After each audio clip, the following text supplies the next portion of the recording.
Tiene la palabra el diputado Bossio. Sí, buenas tardes, señor presidente.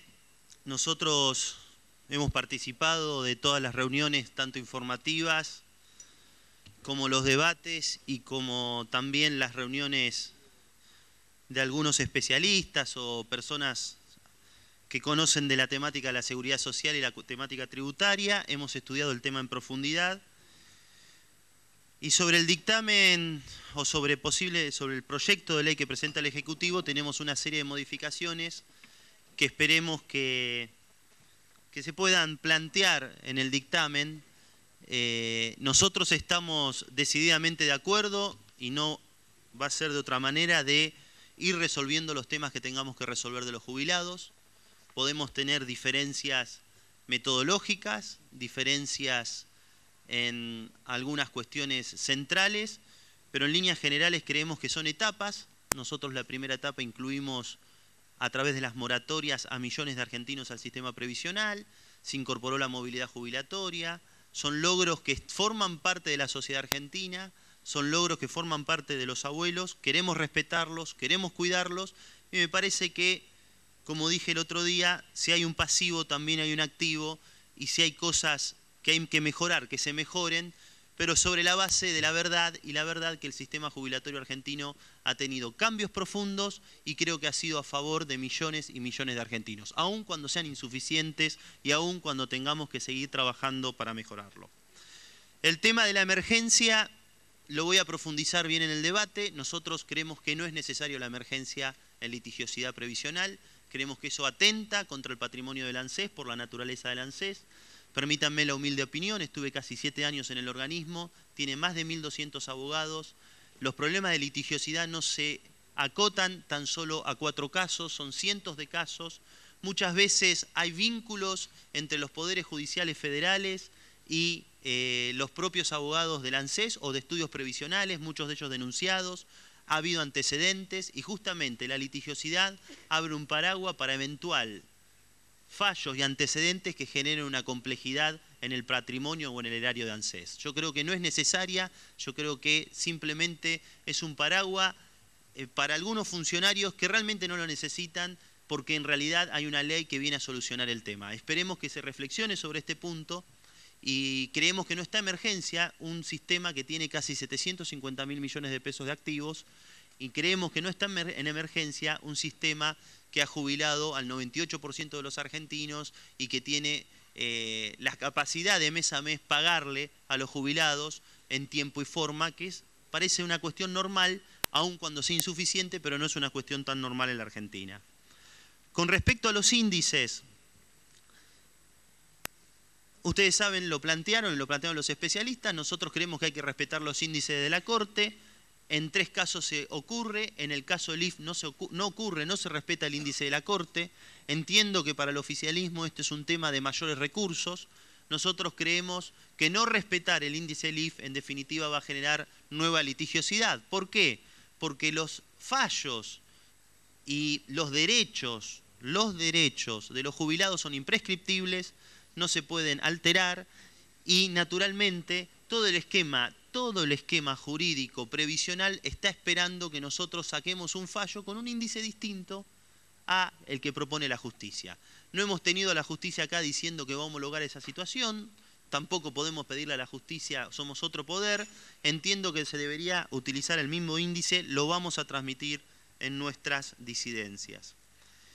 Creemos que tiene que ser absolutamente gratis para los abogados. Hay un tema de los abogados, no solamente la cuota litis que paga el ANSES o que puede regular, sino muchas veces le sacan al propio abuelo una parte. Creemos que tiene que quedar expresamente redactado, que tiene que ser gratis, de manera tal que los abuelos tengan la capacidad de defensa a la hora de si un abogado le exige determinado honorario de los retroactivos, tengan la posibilidad de defenderse frente a la justicia y decir no.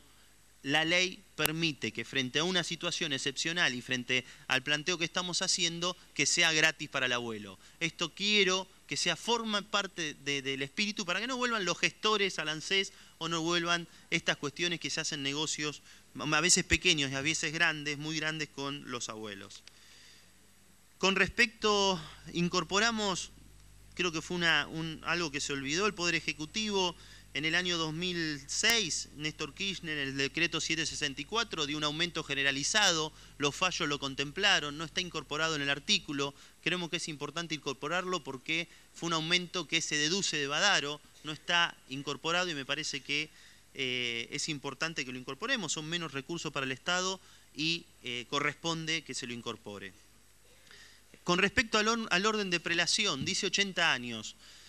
Hace 3 años tuvimos una serie de denuncias en ANSES en donde elegían los expedientes. La línea de ANSES elegía el expediente, qué pagar y qué no pagar. Naturalmente asociados a una serie de elementos de corrupción que fueron denunciados. Para resolver ese tema hicimos un orden de prelación. Ese orden de prelación se firmó, las autoridades actuales la continuaron, queremos que quede en la ley. Establece 3 criterios, 4. Primero, pagarle a los mayores de 80. Segundo, pagarle a los que menos ganan antes que los que más. Y tercero, pagarle a los que tienen sentencias más viejas de los que tienen sentencias más nuevas. Es un sistema, un protocolo de prelación que ordena el pago de los juicios. Es la resolución hoy la 1016 de ANSES, creemos que tiene que quedar por ley y naturalmente todos los que tienen enfermedad tienen prioridad por este orden de prelación. Proponemos en el artículo 9, en el artículo 10, en la comisión mixta, incorporar que esa comisión que estudie los nuevos casos sea aprobado por la comisión bicameral permanente. No queremos que el Poder Ejecutivo avale fallos que sean parte de esta solución que propone, normativa que propone y jurídica y de procedimiento que propone el Ejecutivo sin que antes pasen por el Congreso. ¿Por qué? Porque pueden generar antecedentes que pueden poner en riesgo el patrimonio del ANSES. Me parece que es bueno que el Congreso intervenga en ese sentido.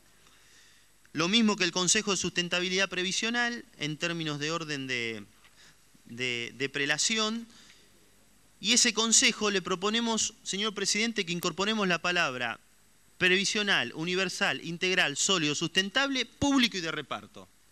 Nosotros estamos convencidos que el sistema previsional tiene que ser público y de reparto y que esas tienen que ser pautas para cualquier tipo de reforma en el sistema previsional. No vamos, bajo ningún punto de vista, a dejar de lado esas banderas que sean público y de reparto. Con respecto a la pensión universal por adulto mayor, hemos trabajado mucho con Sergio Massa y con Marco Lavagna y estamos absolutamente convencidos que tiene que continuar la moratoria. La primera moratoria la presentó Sergio Massa, fue decisión de Néstor Kirchner, la presentó Sergio Massa acá en el Congreso de la Nación, fue muy exitosa. La segunda moratoria la presenté yo hace aproximadamente 2 años, también fue una moratoria muy importante, fue una decisión de la expresidenta Cristina Fernández de Kirchner. Creemos que se tiene que extender por 3 años la moratoria. Estamos de acuerdo con la pensión universal, creemos que es una mejora con respecto a las pensiones no contributivas porque aumenta el valor del 70 al 80% y estamos decididamente de acuerdo con que tengan PAMI y no PROFE porque es una mejora sustancial en el servicio de salud. Pero sí o sí nosotros ponemos como condición que se extienda por 3 años la moratoria para las mujeres que cumplen 60 años. Nosotros es una bandera que evidentemente forma parte sustancial de reconocer una realidad en la Argentina que muchos argentinos han trabajado y no han tenido la oportunidad de aportar. Muchos argentinos han trabajado y no les han hecho los aportes. Y llegan a los 60 años y nosotros no podemos, bajo ningún punto de vista como Estado, no permitir que esa persona se jubile. Cuesta conseguir trabajo a los 60 años, cuesta conseguir trabajos formales, es importante que tenga una obra social y además creemos y estamos convencidos de que la edad de las mujeres en materia jubilatoria son 60 años y de los hombres 65. El sistema previsional argentino, y esto lo quiero aclarar, no tiene un problema de edades en materia previsional. El problema es de un 40% de trabajo negro que no aporta al sistema y desbalancea la relación activo-pasivo. No es, bajo ningún punto de vista, un problema de edad previsional. Y en ese sentido queremos que quede explicitado. Seguramente Marco Lavagna va a poder desarrollar este tema con mucho más profundidad. Queremos incorporar algo también ha trabajado mucho el Frente Renovador, nosotros también, es un pedido de los gobernadores, el tema de la famosa armonización. No me voy a referir, tengo mucho para referirme a esto, participé de muchas audiencias en la Corte Suprema de Justicia de la Nación. Yo creo que es un tema que hubo pactos federales que arrancaron al inicio de los 90, en los 2000. Esos pactos federales están asociados a los déficits provinciales. Hay que discutir las situaciones de las cajas provinciales. Nosotros somos de las ideas, soy particularmente de la idea de que cada provincia es autónoma en un país federal para decidir cómo y de qué manera jubilarse. Pero también, y que en definitiva si hay atribuciones o hay privilegios particulares de las provincias con respecto a la nación, que sean solventados por las provincias. Ahora bien, en una condición de igualdad, también creo que aquellas provincias que transfirieron recursos, tiene que haber algún mecanismo que las ponga en pie de igualdad de aquellas que no transfirieron sus cajas. Es un tema complejo porque habría que evaluar la jubilación de todos aquellos que no transfirieron sus cajas con respecto a los parámetros de ANSES y evaluar si tuvieran o no tuvieran déficit. Es complejo técnicamente, por eso hay que darle tiempo al organismo, pero se pueden utilizar algunas técnicas de manera tal de evaluar esos déficits y fundamentalmente que sea automático para no desfinanciar a las provincias. Las provincias más complicadas en ese sentido son la provincia de Córdoba y la provincia de Santa Fe. Y la provincia de Buenos Aires en algunas de sus cajas, siempre me parece que es importante que se tengan en cuenta que no es posible sostener regímenes jubilatorios que solo a los 15 años una persona se puede jubilar, con 15 años de aporte. Y esto en el sur de la Argentina todavía sigue pasando, con 15 años de aporte, con 45 años de edad. Hoy la expectativa de vida creció, las calidades de vida crecieron y me parece que es un debate profundo que tiene que darse en la Argentina. Seguramente las características, el Frente Renovador ha trabajado muchísimo en ese sentido. El otro punto, nosotros estamos en desacuerdo con vender las acciones y lo vamos a manifestar claramente. Estamos en desacuerdo que se invierta en el exterior, creemos que hay muchos activos necesarios que invertir en la Argentina, muchas pymes que tienen necesidad de financiamiento. Creemos que el FGS es una... Nosotros cuando asumimos en ANSES teníamos 2.500 millones de dólares en el exterior. Acciones de McDonald's, acciones de YPF también, de petroleras que perforaban en las Islas Malvinas, de Pepsi, acciones de todo tipo. Nos costó mucho repatriar todo eso. Incluso el juez Griesa desembargó esos activos. Lo hicimos, la verdad que lo hicimos con mucha prudencia y con mucha responsabilidad y vendimos en el mejor momento en el precio de las acciones. Es difícil vender acciones y entrar en ese mercado permanentemente de operaciones. Nosotros creemos que no tenemos que volver a invertir en el extranjero, creemos que hay suficientes instrumentos financieros en la Argentina para invertir y les pido al resto de los señores diputados que nos acompañen y entiendan esta situación que para nosotros es central. Con respecto a la moratoria, el tema blanqueo, nosotros hemos propuesto algunas cosas que vamos a hacer llegar, presidente, a usted, algunas consideraciones. Hay un tema que tiene que ver con las deudas que tienen las provincias con la nación. En el año 2001, en el marco de la Ley de Competitividad, Cavallo dicta una serie de decretos y dicta el decreto 814 del 2001, por el cual decide bajar los aportes y las contribuciones patronales. Las baja al 10,17% cuando eran 16%.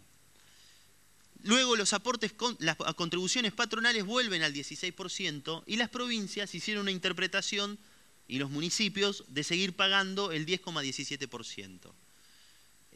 Claramente no podían pagar, claramente estaban en una situación muy compleja. Se acumuló una deuda muy grande. Los funcionarios de AFIP tienen la obligación de ir a la justicia, como los funcionarios de ANSES tienen la obligación de apelar. Yo he escuchado acá algunas barbaridades diciendo que solamente era la primera instancia, la obligación de apelar. No, yo les pido que lean las leyes, que lean los antecedentes de la Procuración del Tesoro, que lean los casos complejos que hubo. Yo recuerdo el exministro Lavagna discutiendo el caso Greco, el famoso caso Greco de la provincia de Mendoza. Hay casos que claramente se suscitan los problemas por no apelación. Cuando el Estado no apela es porque hay curro, así de simple. Se ponen de acuerdo las partes para no apelar. No sé si soy claro. Entonces, la apelación es una obligación de cualquier funcionario del Estado. Como también cuando hay una deuda, un funcionario del Estado, sea provincial o sea de quien sea, tiene la obligación de denunciarla en la justicia. Avanzó el proceso y la Corte Suprema acaba de fallar en contra de la provincia de Santiago del Estero, reclamándole una deuda de 2.700 millones de pesos.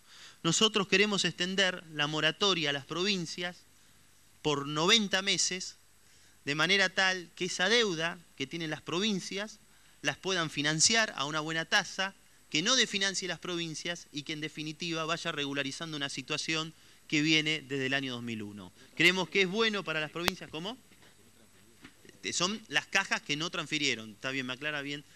Son cajas transferidas. Sí, las cajas que transfirieron también tienen otras deudas. También porque Córdoba, me voy a poner en defensa del Estado. Pero bueno, son otras deudas. Pero del Estado Nacional. Es un vicio que tengo. Pero me parece, nos entendemos. Y el otro punto que me parece importante que nosotros queremos plantear es bienes personales. Nosotros creemos que no hay que eliminar el impuesto a bienes personales, que eventualmente hay que estudiarlo con profundidad. Es cierto que las provincias muchas veces aumentan las alícuotas de los impuestos inmobiliarios de manera tal de no aumentar el verdadero valor de los inmuebles para que no afecte bienes personales, porque bienes personales se coparticipa más a favor de la nación que de las provincias. Entonces, tiene una carga tributaria muy grande que afecta al contribuyente y evita atasar los campos, por ejemplo, al verdadero valor. Entonces, de alguna manera, las provincias siempre tienen el incentivo en mover las tasas y no mover la base sobre la que se impone. Y bienes personales es una de las razones. Ahora bien, la eliminación de bienes personales, y esto seguramente Felipe Solá se lo habrán explicado cuando era gobernador de la provincia de Buenos Aires, el ministro de Hacienda, y lo mismo le pasaba a todos, los gobernadores lo que hacen es, en definitiva, tratar de que el valor fiscal de los campos no afecte bienes personales. Con lo cual la eliminación de bienes personales es un tema para mí que hay que estudiarlo. Pero hay que estudiar por qué impuesto lo reemplazamos y qué progresividad le damos a ese impuesto. Y no solo eso, sino que hay que estudiar ¿qué pasa? Porque bienes personales no solamente es para el que tiene un campo en la provincia de Buenos Aires o un campo en Córdoba, también es para quien que tiene bienes en el extranjero. Por eso nosotros creemos que no hay que eliminarlo. Se han modificado las escalas, que no se elimine, que se cambie por otros impuestos y que efectivamente nosotros podamos discutir en esta comisión que entiendo que tiene que trabajar los aspectos fiscales. Hay otras modificaciones, no quiero extenderme. Seguramente el resto de los bloques seguramente van a proponer. Nosotros creemos en el diálogo, creemos que cuando hay un proyecto que es a favor de los jubilados hay que apoyarlo. Creemos que el sistema de jubilatorio no es sustentable si nosotros no incorporamos 3-4 millones de trabajadores, por eso, y no es una cuestión previsional, no es una cuestión actuarial, no es una cuestión de edad jubilatoria, no es una cuestión de cálculo del haber inicial, es una cuestión del sistema económico argentino que permite que el 33% de los argentinos no aporten, no contribuyan, no tengan seguridad social, no puedan estar afiliados a un sindicato, no puedan tener obra social. Y eso me parece que es el talón de Aquiles del sistema de seguridad social. Y hay que trabajar muchísimo. No hay forma de hacerlo sustentable con una relación activo-pasivo 1,5, un medio trabajador sobre un activo. Y en ese sentido nosotros tenemos que trabajar y mucho. Por eso creemos que más allá de una comisión técnica, esto se tiene que debatir en el Parlamento. Los técnicos, también hay buenos técnicos acá en el Parlamento y quizás me animo a decir que muchas veces con mucha más experiencia que en el Poder Ejecutivo. Yo aprendí mucho cuando era funcionario de venir a este Parlamento. Nosotros tenemos disidencias, esperemos que el resto de los legisladores nos entiendan, fundamentalmente el tema de la emergencia, de adoptar el índice, y de no vender las acciones. Les puedo asegurar que es una buena inversión, les puedo asegurar que es una buena alternativa para tener ese activo en manos de los argentinos. Lo hemos cuidado y creo que tenemos que seguir cuidándolo. Muchas gracias. Gracias, diputado Bossio. Quiero agradecer a los diputados que volvieron y